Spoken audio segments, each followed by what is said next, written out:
Hello hi friends, good evening. Welcome back to my channel triple A easy trading and investing with मंथापा।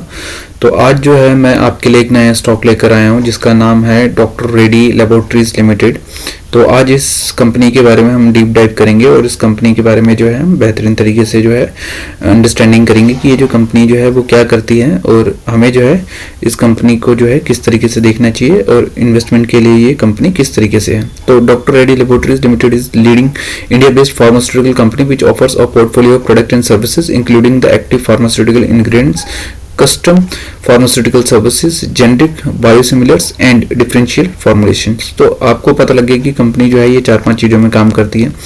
जो इसका जो है global generic segments जो है ये 38% ऑफ रेवेन्यू जो है वो जनरेट करता है फाइनेंशियल ईयर जो है 22 में। इसका मतलब आप ये देख सकते हो मोटा मोटा जो इसका जो सबसे ज़्यादा जो बिजनेस जो आता है वो जेनरिक मेडिसिन से आता है। और इसके अलावा जो है अगर आप इसको जो है डिफाइन करोगे तो नर्वस सिस्टम ड्रग्स जो है 14%, गैस्ट्रोटलाइन 13% एंड एंटी इन्फेक्शन जो है वो 10% के आसपास में जो है वो कंट्रीब्यूट करता है। ठीक है, इसके अलावा जो है pharmaceutical services and active ingredients PSAI 14% जो है वो रेवेन्यू में जनरेट करता है। ठीक है, और इसके अलावा जो है it offers end-to-end product development and manufacturing services and solution to innovator companies also। तो दूसरों के लिए भी जो है वो काम करता है। Top revenue contributor in PSAI segments are cardiovascular 25%, anti infection 18% and pain management 14% के आसपास में ये भी काम करता है। अदर जो है वो 2% का रेवेन्यू जनरेट करती है। अगर इसका जो है जियोग्राफिकल अगर हम जो है बात करेंगे तो US accommodate 37% of revenue, followed by the India 22%, Russia 9% and others 32% के आसपास में कर रहे हैं। ठीक है, revenue from the two customers of the company global generic segment represent approximately 15%। दो जो बड़े जो क्लाइंट है वो 15% के आसपास बिजनेस दे रहे हैं। And companies total revenue of the year ended 31 March 2022 का अगर हम देखेंगे तो ठीक है। The company has R&D operational through, देखो this is a huge big company. आपको जो है 9 R&D फैसिलिटीज जो है दैट इज इन इंडिया। इसके अलावा जो है आउटसाइड में जो है यूनाइटेड किंगडम में है, नीदरलैंड में, मलेशिया में है। द कंपनीज R&D एक्सपेंसेस जो है वो 13% में था फाइनेंशियल ईयर 18 में, अब जो है वो 8% के आसपास में अगर हम फाइनेंशियल ईयर 22 की बात करें तो। मैन्युफैक्चरिंग फैसिलिटीज जो है ऑल ओवर वर्ल्ड में जो देखा जाए तो 23 फैसिलिटीज हैं अक्रॉस द वर्ल्ड, जिसमें से कि 9 मैन्युफैक्चरिंग फैसिलिटीज जो है दैट एंड 14 अच्छा 9 जो है that is for APIs and 14 facilities जो है that is for the manufacturing formulations. और अगर इसके बारे में फॉरेन में अगर बात करें तो इसका Mexico, United Kingdom, US and China, इन कंट्रीज में भी जो है they setup their manufacturing setup. During the financial year 2021 the companies partner with the various companies and organisation for the manufacturing of various COVID-19 treatment drugs also.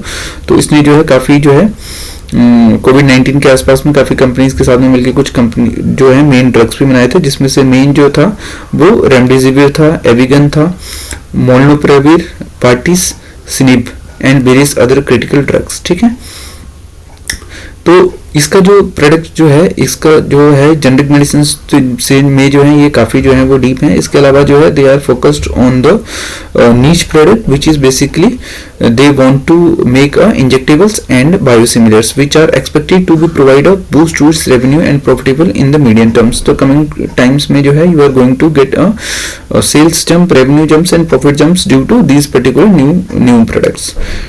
correct। तो इसमें जो है कुछ इन्होंने एक्विजिशंस वगैरह भी जो करी हैं उसके बारे में भी बताया गया है।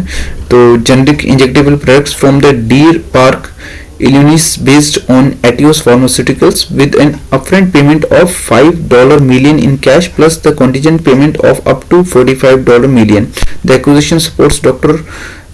Reddy efforts to escalate and expand affordable medications for the patients। So this is going to be a huge benefit in future also. तो अभी आप जो है कंपनी के बारे में समझ गए हैं, इसके काफ़ी मैन्युफैक्चरिंग सेटअप्स वगैरह हैं, R&D लैब्स हैं ऑल ओवर द वर्ल्ड में जो है। और ये जो है उस सेगमेंट में है जेनरिक फार्मास्यूटिकल, उस सेगमेंट्स में है जहाँ पे आपको पता है कि कंपटीशन जो है वो ना के बराबर मिलेगा, क्योंकि ऑलरेडी जो है जेनरिक में जो है आपका जो मार्जिन जो रहता है that is again very very limited. ठीक है, तो इसके अलावा जो है अगर मैं इसकी जो है मार्केट कैपिटलाइजेशन की बात करूं तो तो 94,000 करोड़ के आसपास में, और अगर इसकी जो है अगर आप एंटरप्राइज वैल्यू की बात करो तो 93,000 करोड़ के आसपास में। इट मींस कि इसके पास में जितना इसने लोन लिया हुआ है, डेट लिया हुआ, उससे ज्यादा तो इसके पास में कैश ही है। तो अगर मैं यहाँ पे देखूं तो डेट इक्विटी रेशियो जो है 0.05 के आसपास में, विच मींस कि इसके पास में नेग्लिजिबल डेट है। अगर करंट प्राइस और बुक वैल्यू अगर मैं कंपेयर करूं तो बुक वैल्यू से जो है करंट प्राइस जो है ऊपर ट्रेड कर रहा है समवेयर अराउंड 3.71 के आसपास में। और अगर मैं इसकी आरओसी के बारे में बात करूं तो 26% है, जो कि काफी बेहतरीन है। आरओई जो है वो 21-22 के आसपास में, जो कि काफी अच्छा है।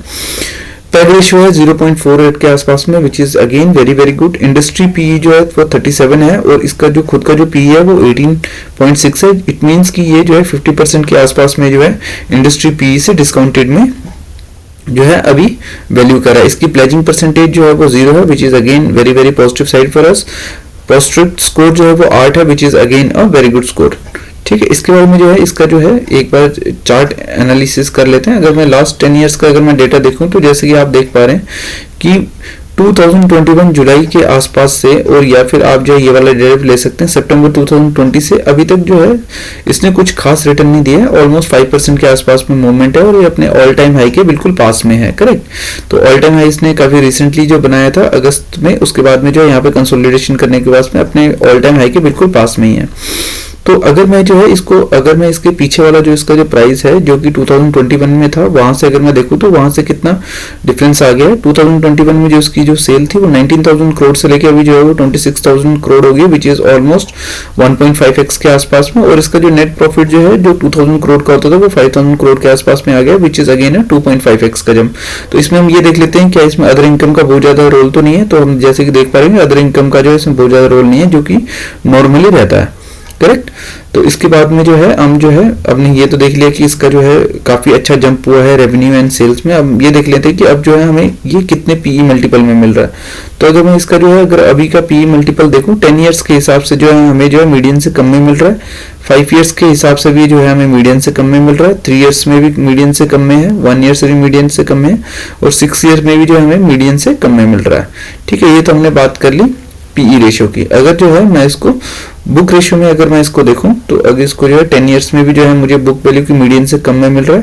5 ईयर्स में भी अच्छे वैल्यूएशन में है, 3 ईयर्स में भी अच्छे वैल्यूएशन में है, और 1 ईयर में भी अच्छे वैल्यूएशन में है। तो मैं ये देखना चाह रहा था कि इसका जो अगर हम वैल्यूएशन मैट्रिक्स से देखें पी और पीबी, तो दोनों में जो है ये हमें काफी अट्रैक्टिव प्राइस में मिल रहा है। और दूसरा जो है ये प्राइस जो है इसका ऑलरेडी ऑल टाइम हाई के आसपास में, which is again a positive side for अस।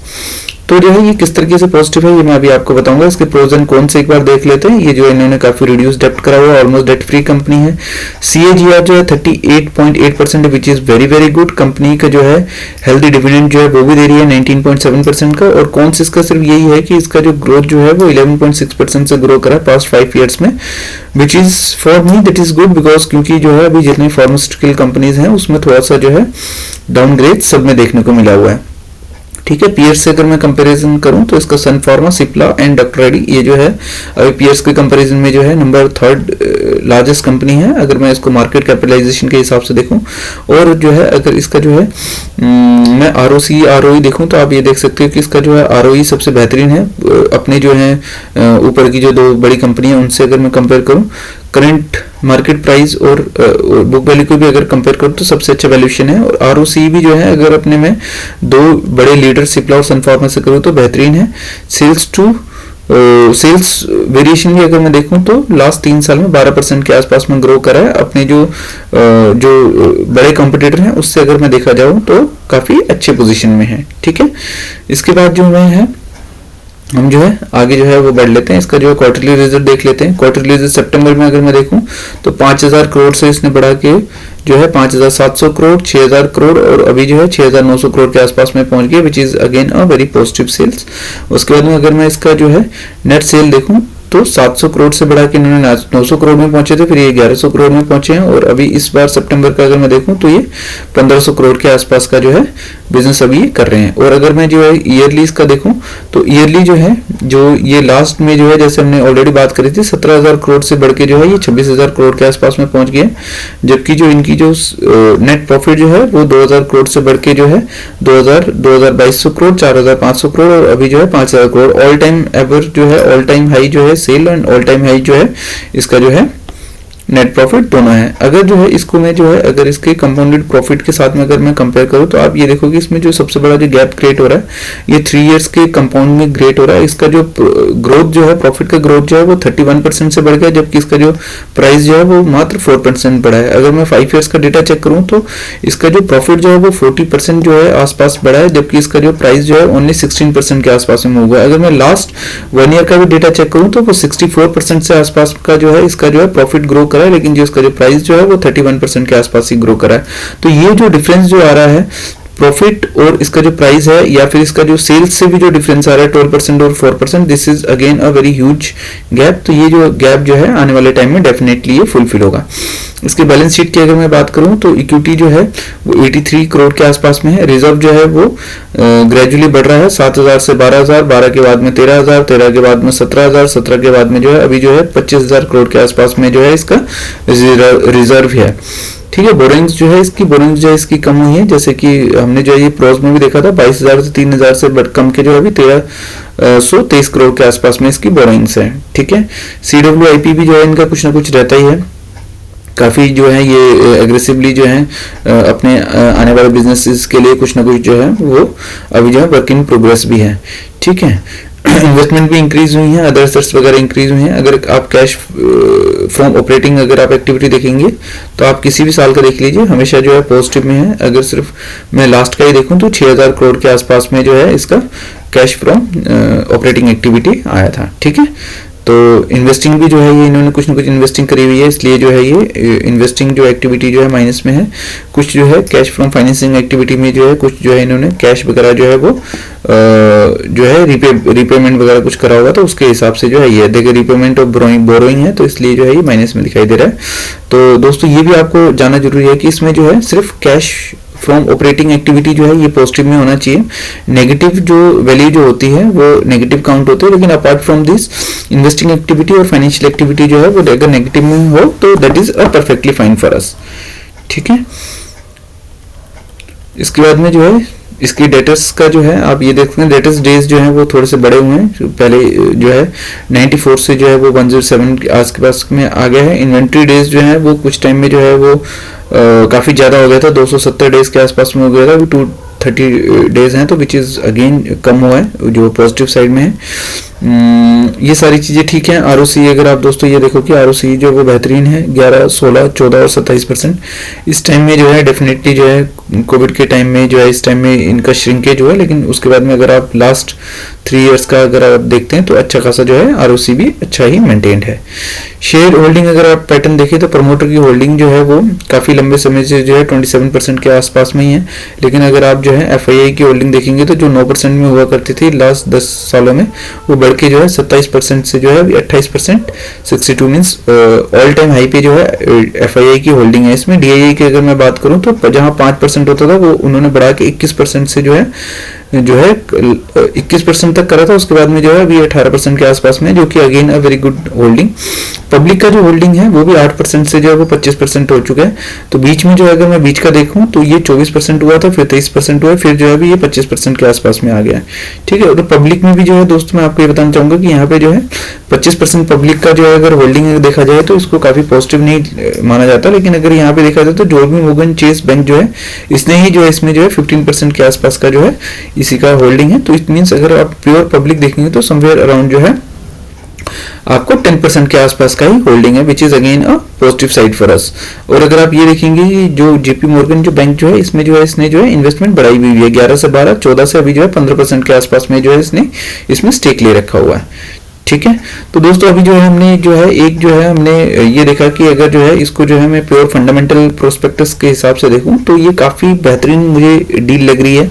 और अगर मैं इसको जो है फंडामेंटली अच्छा है, इसकी जो है फाइनेंशियल्स काफ़ी बेहतरीन है, कंपनी काफ़ी बेहतरीन है, कंपनी के पास में मोट है which is again that is कि ये जो है जेनरिक में है, और जेनरिक में जो है आपको कॉम्पिटिशन जो है काफ़ी जो है कम थिन मार्जिन में काम करता है, तो कॉम्पिटिशन जो है वैसे ही काफ़ी कम चांसेस होता है मिलने के। दूसरा जो है इसका जो है बेनिफिट ये है कि अभी जो है ये हमें काफ़ी अच्छे वैल्यूएशन में मिल रहा है। अगर मैं इसको पी से कंपेयर करूं या फिर जो है पीबी मल्टीपल या पीई मल्टीपल से कंपेयर करूं तो हमें जो है लास्ट जितने भी जो है टाइम फ्रेम है 10 से लेके 1 ईयर तक टाइम फ्रेम के मीडियन से काफ़ी नीचे के प्राइस में मिल रहा है। और तीसरी बेस्ट चीज़ ये है कि इसमें जो है एक अच्छा सा जो है चार्ट पैटर्न भी बन रहा है। जो चार्ट पैटर्न जो है अगर मैं देखूँ तो ये जो है ये मैंने अभी मंथली टाइम फ्रेम का जो है ये डेटा लगाया हुआ है। अगर मैं मंथली टाइम फ्रेम के हिसाब से अगर मैं आपको दिखाना चाहूँ तो दोस्तों आप ये देखो कि ये जो है मंथली टाइम फ्रेम में जो है जैसे कि मैंने आपको वहाँ पे बताया था कि 2020 से जो है ये कंसोलिडेशन कर रहा है। लास्ट जो है इसने एक हाई जो है यहाँ पे बनाया था 2021 में, उसके बाद में यहाँ से जो है ये डाउनफॉल इसका चालू हो गया। उसके बाद में डाउनफॉल के बाद में जो है अभी जो है ये मूव करते करते जो है अपना जो लास्ट जो है हाई इसने यहाँ पे ब्रेकआउट करा है। ब्रेकआउट करने के बाद में जो है अभी ये जो है यहाँ पे कंसोलिडेशन कर रहा है। तो अगर मैं इसको जो है वीकली चार्ट में देखूंगा तो आपको जो है थोड़ी सी और ज़्यादा जो है क्लैरिटी आएगी। जैसा आप इसको वीकली चार्ट में देखो, वीकली चार्ट में जो है आपको ये साफ दिख रहा है कि इसमें जो है काफ़ी अच्छा जो है ये रिट्रेसमेंट लिया था। इसके बाद में यहाँ से जो है इसने काफ़ी अच्छा ब्रेकआउट दिया। ब्रेकआउट देने के बाद में कंसोलिडेशन करने के बाद में जो है ये नीचे आने के बाद में फिर ये गया है और यहाँ पे जो है इसने एक ये चैनल भी क्रिएट करा और उस चैनल को जो है काफ़ी अच्छे तरह से सपोर्ट भी करा है, इसको तोड़ नहीं रहा है। और अगर मैं इसको 1 डे के चार्ट में दिखाऊँ तो 1 डे के चार्ट में आप जैसे देख सकते हो कि ये जो है ये जो वही लाइन है जो लास्ट में कंसोलिडेशन था, इसने यहाँ पे ब्रेकआउट देने के बाद में आया है, यहाँ से मूवमेंट करी है, फिर ये नीचे आया है, फिर ऊपर करा है। तो एक चैनल बनाने के बाद में जो है अभी इसने यहाँ से फिर से ब्रेकआउट देने के बाद में फिर से जो है यहाँ पे जो है ये सपोर्ट ले रहा है। तो दोस्तों अगर मैं इसको जो है शॉर्ट टर्म के लिए मैं बोलूँ तो शॉर्ट टर्म के लिए डेफिनेटली जो है कुछ भी हो सकता है। यहाँ से जो है क्योंकि इसने ऑल टाइम हाई के पास में है तो ये डेफिनेटली जो है आपको अच्छा मूव भी दे सकता है और इसी जगह में जो है एक लंबा कंसोलिडेशन भी कर सकता है। लेकिन अगर मैं इसको लॉन्ग टर्म में देखूँ तो लॉन्ग टर्म में जो है ये डेफिनेटली मुझे जो है वो काफ़ी पॉजिटिव लगता है। काफ़ी जो है वो बेहतरीन स्टॉक है। इसके जो है चाहे वो फंडामेंटल्स हो चाहे वो कंपनी का मोट हो वो जो है मुझे काफ़ी बेहतरीन लगता है। ठीक है, तो मैं जो है इसके लिए जो है बुलिश हूँ। अगर जो है मैं इसका अगर मैं आपको इसका टारगेट मैं बताऊँ तो इसका जो टारगेट जो मैं अपने हिसाब से इसको जो सेट करूँगा तो दोस्तों मैं जो कोई भी स्टॉक की स्टडीज़ करता हूँ वो मैं लॉन्ग टर्म के लिए ही करता हूँ।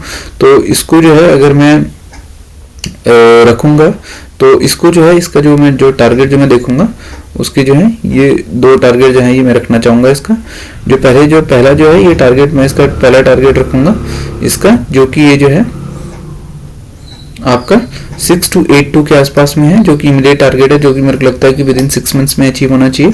उसके बाद में आप ये देख लोगे कि अगर ये अचीव हो जाता है तो यहाँ पे जो है इसको एक अच्छा काफ़ी अच्छा जो है वो ब्रेकआउट भी हो जाता है, चाहे वो जो है वो ऑल टाइम हाई से पीछे वाले डेट से अगर मैं चेक करूँ या फिर जो है इसने रिसेंटली एक छोटा सा जो है वो अगस्त में जो ऑल टाइम हाई बनाया तो वहाँ से चेक करूँ तो ये जब ये ब्रेक होगा तो ये जो है ये मेरे को लगता है आने वाले 1, 2 या 3 साल में जो है 7500 का जो टारगेट जो है लॉन्ग टर्म टारगेट जो है वो 1 से 3 साल के अंदर में ये भी पूरा हो जाना चाहिए। और अगर आप जो है इसके ग्रोथ के बारे में देखेंगे या फिर आने वाले टाइम में जो है जो इसका जो है पोटेंशियल जो है आसपास में देखेंगे तो वो 30% के आसपास में मूव दे रहा है। तो आने वाले 1 साल में 2 साल में जो है ये 30% का मूव देते देता जो है this is a extremely good for such kind of stock. तो दोस्तों जो है इसी तरीके से जो है मैं आगे भी आपके लिए वीडियोस वगैरह लेकर आऊँगा। आपको जो है मेरी स्टडीज़ कैसी लग रही हैं, किस तरीके से जो है हम जा रहे हैं, तो ये जो है आप अपने कमेंट्स में डालिएगा और अपने दोस्तों के साथ में शेयर करेगा। आप दोस्तों ये देखिए कि किस तरीके से जो है कंपनीज़ को जो है स्टडी करते हैं, किस तरीके से उनके मोड को जो है हम ड्राइव कर सकते हैं और इसी तरीके से जो है जब हम कंपनी में डीप डाइव करेंगे तो हम जो है अपना एक जो है कन्विक्शन बना के इसमें लॉन्ग टर्म के लिए होल्ड कर सकते हैं। और दोस्तों जैसे कि मार्केट जो है कभी अप कभी डाउन जाए तो ये चलता ही रहेगा। आज जो है बैंक निफ्टी जो है वो 2% और 3% से जो है वो गिरे हैं, लेकिन अगर इस स्टॉक के बारे में बात करें तो ये जो है आज जो है इसने पॉजिटिव क्लोजिंग दी है, जबकि बहुत ज़्यादा पॉजिटिव तो नहीं है बट फिर भी still that is on positive side. ठीक है, तो दोस्तों इसी तरीके से जो है हमने साथ में सीखना है, साथ में आगे बढ़ना है। अपने दोस्तों को जो है डेफिनेटली जो है ये शेयर करिएगा और अपनी जो फीडबैक्स वगैरह हैं जो है वो उसको कमेंट्स में आप डालिएगा। तो नेक्स्ट टाइम जो है फिर मिलते हैं नए स्टॉक के साथ में और उसको जो है डीप डाइव करेंगे। तब तक के लिए thank you, take care, bye bye, signing off मंतापा।